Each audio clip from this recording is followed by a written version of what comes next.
안녕하세요, 푸딩맨입니다. 오늘은 이제 저점 스케일을 한번 알아볼 건데, 저희가 이제 저번에 저점 스케일을 이제 종가와 이제 시초가 이제 베팅으로 해서 어떻게 매매하면 되는지 그런 걸 저희가 이제 살펴봤거든요. 근데 이번에는 조금 더 저점 스케일에 대한 부분을 난 잘 모르겠다. 저는 들어도 어떤 말인지 잘 모르겠다.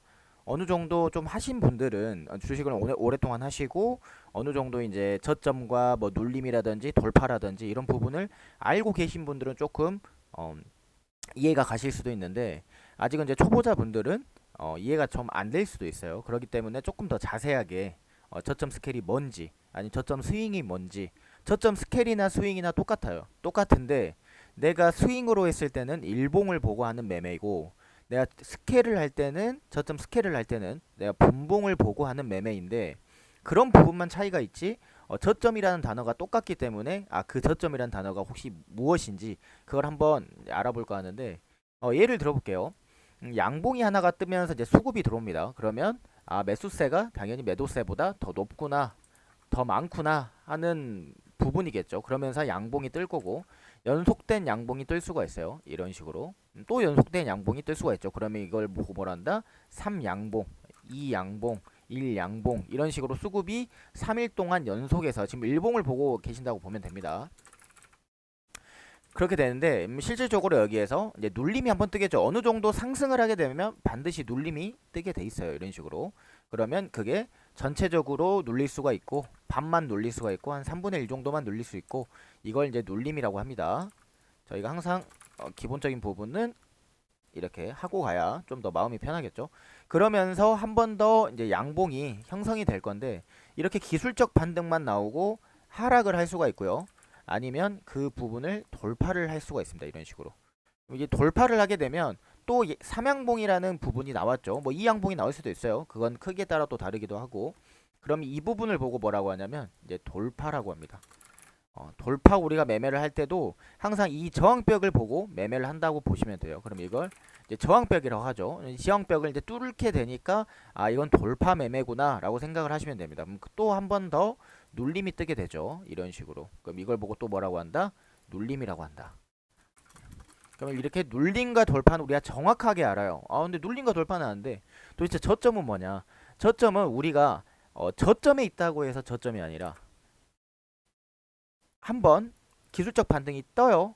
기술적 반등이 뜨고 나서 한 번 더 돌파는 이번에는 돌파를 시도하는 게 아니라 기술적 반등만 뜨고 이런 식으로 다시 하락을 하게 됩니다. 이렇게 이런 식으로 그리고 나서 또 기술적 반등이 떠요.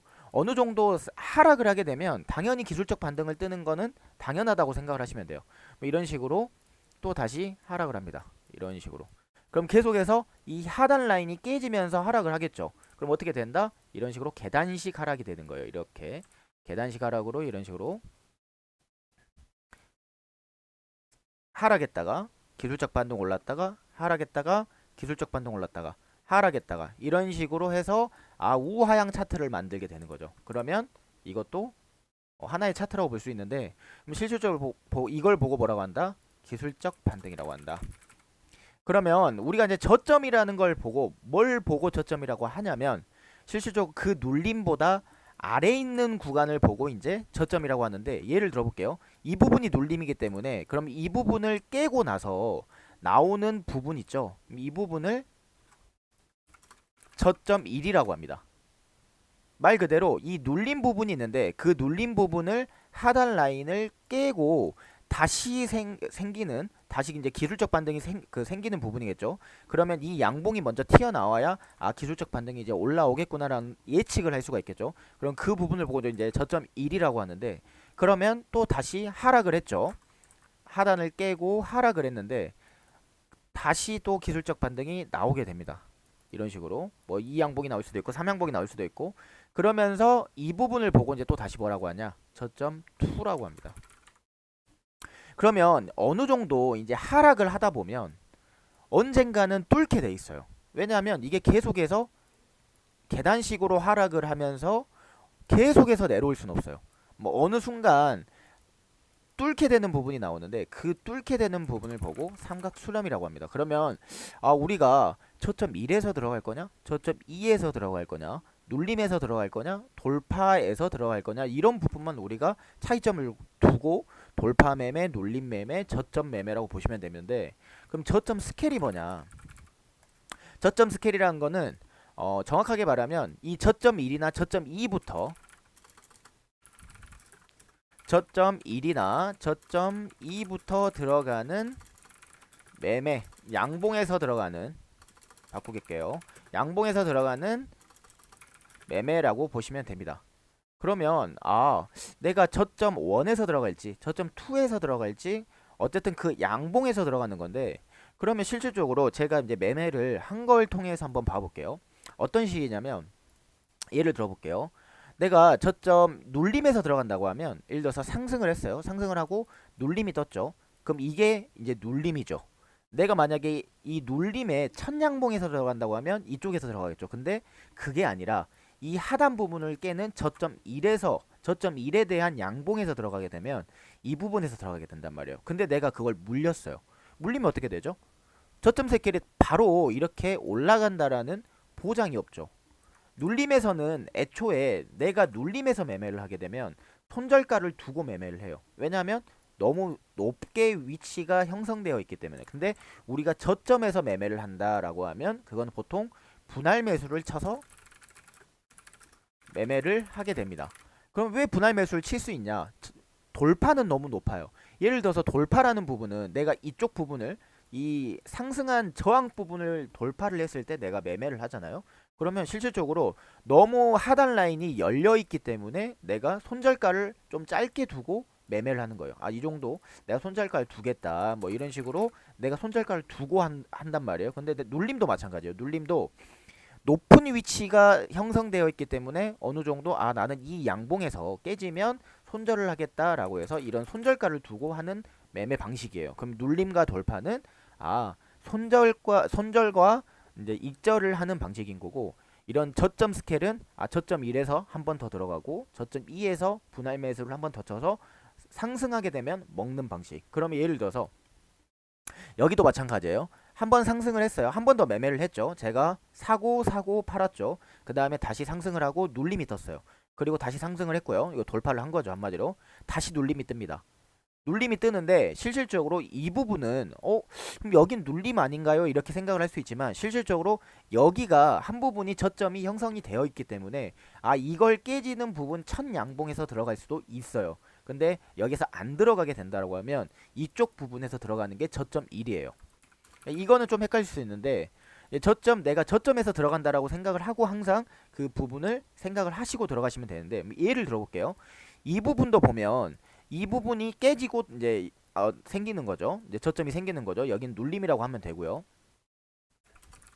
그러면 이것도 하나의 방식이 될 수가 있죠. 이 부분이 매매 포인트가 될 수가 있어요. 근데 저는 안 들어갔죠. 전 못 들어갔어요.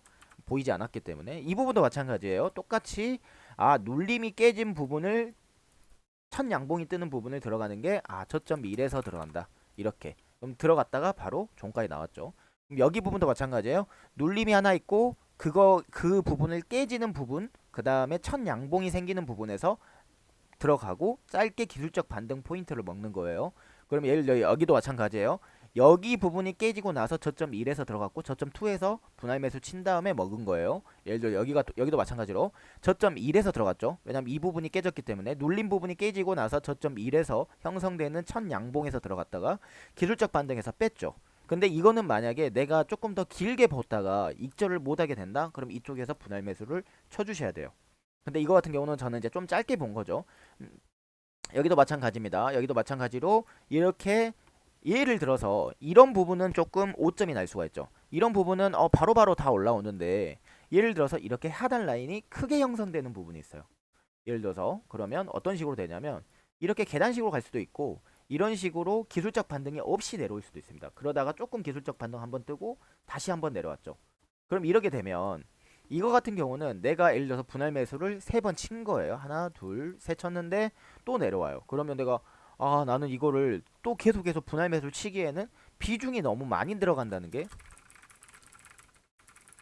단점이겠죠. 그래서 이런 부분을 정해놓고 하셔야 되는데 제가 이것까지 이제 막 자세하게 말하기에는 너무 시간이 짧기 때문에 제가 저점 스케일이 뭔지, 그 다음에 저점 스케일을 어떻게 하면 가장 효율적이게 매매할 수 있는지 그런 부분만 제가 이제 좀 알려드릴 건데 너무 비중이 많이 들어가는 것도 좋은 부분은 아니에요. 내가 예를 들어서 1000만원을 가지고 있어요. 1000만원인데 100만원 들어가요. 근데 100만원 또 들어갔죠. 근데 200만원을 다음에는 들어가야 내가 여기에서 200만원이 지금 비중이 되어 있기 때문에 다음은 200만원이 들어가야 되고 그 다음은 400만원이 들어가야겠죠. 그럼 이렇게 되면 내가 비중이 너무 커지기 때문에 어떻게 하는 게 좋을까? 이런 부분은 제가 다음 유튜브 때 제가 설명을 드릴 거고, 어쨌든 간에 많이 내려오게 되면 기술적 반등이 없이, 많이 내려오게 되면 많이 기술적 반등이 뜨게 돼 있어요. 그럼 예를 들어서 많이 내려왔기 때문에 기술적 반등이 크게 뜨는 부분이에요. 근데 이거를 내가 그런다고 해서 무작정 그냥 매수만 내려올 때마다 내가 무작정 이거를 계속 매수를 할 수는 없죠. 비중이 계속 커지고 위험해지기 때문에. 그래서 이런 부분은 좀 더 내가 차트를 많이 보면서 이게 맞는 부분일까? 아닌 부분일까? 이런 걸 정확하게 판단해 주는 게 가장 좋아요. 왜 좋냐면 제가 지금 이 6개, 하나, 둘, 셋, 넷, 8개네요. 총 8개가 같은 공통점이 있어요. 어떤 공통점이 있냐면 거래량이 몰려있다라는 게 특징이에요. 그러면 거래량이, 이건 좀 약하게 거래량이 형성되었기 때문에 내려온 건데, 실질적으로 그럼 어떤 부분이 있냐면 내가 이 저점 스케일을 할 때는 분봉으로 1분봉으로 치는데 당연히 3분봉보다는 1분봉이 더 정확합니다. 무조건 1분봉으로 하세요. 3분봉은 내가 그냥 연습만 하는 거고 3분봉을 하시다가 무조건 다시 1분봉으로 가주셔야 좀 더 이렇게 세밀하게, 좀 더 디테일하게 매매를 하실 수가 있어요. 일단 분봉으로 하는데, 정확하게는 이 분봉으로 내가 매매를 할 때 가장 핵심적인 부분은 첫 번째로 거래량이 몰리는 차트다 라는 게 첫 번째 핵심이고요. 두 번째, 저 같은 경우는 10%가 넘는 차트를, 종목의 차트, 분봉 차트를 보고 매매합니다. 그럼 이런 식으로 내가 조금 더 말 그대로 어느 정도 사람들이 수급이 들어오는 종목을 가지고 매매를 한다고 보시면 돼요. 그러면 이제 매도가가 중요한데, 매수가는 우리가 된 거예요. 매도가는 뭐냐면 두 가지 포인트예요. 구간으로 매도하거나, 그리고 두 번째로 양봉에서 매도하거나. 그러니까 예를 들어서 이거 같은 경우는 구간이 뭔지를 내가 알아야 돼요. 그 대신에 이 구간이라는 건 제가 이제 짬짬이 좀 설명을 해드렸는데, 예를 들어 볼게요. 내가 이렇게 형성되는 부분이 있어요. 이런 식으로. 근데 내가 여기에서 이제 포인트를 잡고 매매를 했겠죠. 당연히 눌린 부분이 깨진 부분에서 저점 1에서 들어왔으니까. 그럼 내가 여기서 이제 매수를 치게 되는데, 이 매수를 치게 되고 이 부분에서 매도가를 이제 내가 이제 그 예측을 하고 해야 되잖아요. 매매를. 그러면 이렇게 구간, 말 그대로 1저항벽이 생기고 2저항벽이 생기는 이 부분을 보고 매도하는 경우가 있고요. 그 다음에 두 번째로 양봉에서 매도하거나 라고 했는데, 첫 번째 양봉이 내가 뜰 때 이제 매수를 하잖아요. 그럼 예를 들어서 첫 번째 양봉이 떴어요. 그러면 두 번째, 세 번째 이런 식으로 뜨게 됩니다. 그러면 내가 나는 3양봉에 대한 저항가에서 팔겠다라고 했을 때 여기가 매도가가 부분이 될 수가 있어요. 그러면 내가 이제 매매한 것 중에 한번 봐보는 거예요. 구간으로 매도를 했는지 아니면 이 삼양봉을 보고 매도를 했는지. 저 같은 경우는 삼양봉이나 구간을 보고 매도하는데, 예를 들어 볼게요. 이거 같은 경우는 어떻게 됐죠? 양봉이 크게 뜨니까 2번에서 매도한 거나 다름없어요. 양봉이 크게 뜨면서 양봉에서 매도했죠. 그럼 이게 이제 첫 번째 매도가고요. 그럼 두 번째, 좀 낙서가 많이 돼 있어가지고 좀 헷갈릴 수도 있는데, 이거 같은 경우도 구간이 그려진 게 아니라 양봉에서 매도를 했죠. 그리고 여기 같은 경우도 양봉에서 매도를 했어요. 그리고 여기 같은 경우에도 양봉이 크게 갑자기 뜨니까 제가 양봉에서 매도했고요. 여기 같은 경우에도 3양봉이거든요. 이게 잘 안 보일 수도 있는데 1, 2, 3으로 이렇게 양봉이 3개가 그려졌었어요. 그래서 제가 이것도 양봉에서 매도를 했고요. 그러면 구간은 어디 있냐라고 생각을 하면, 어떻게 내가 구간을 잡냐면, 예를 들어서 이 부분에서 눌림이 한번 뜰 거예요. 이런 식으로 매수를 내가 이 첫 양봉에서 치고 그 다음에 눌림이 뜰 건데 그러면서 다시 양봉이 뜨게 됩니다. 이런 적응 구간에서도 이런 분봉 적응 구간에서도 이런 식으로 기술적 반등이 나오고 그 다음에 돌파를 형성을 시키고 근데 이게 되게 약간 이런 부분보다는 당연히 돌파가 약하죠. 그 대신에 그러니까 거래량이 여기보다는 당연히 여기는 적게 나올 수밖에 없어요. 이런 부분보다는 당연히. 근데 어쨌든 여기에서 내가 이제 매도를 치는 거죠. 이렇게 이렇게. 아 그러면 내가 양봉에서 매도할 거냐 구간으로 매도할 거냐 이런 것만 조금 더 생각을 하시고 저점 스캔을 해주시면 됩니다. 오늘 여기까지 할게요. 마무리하겠습니다.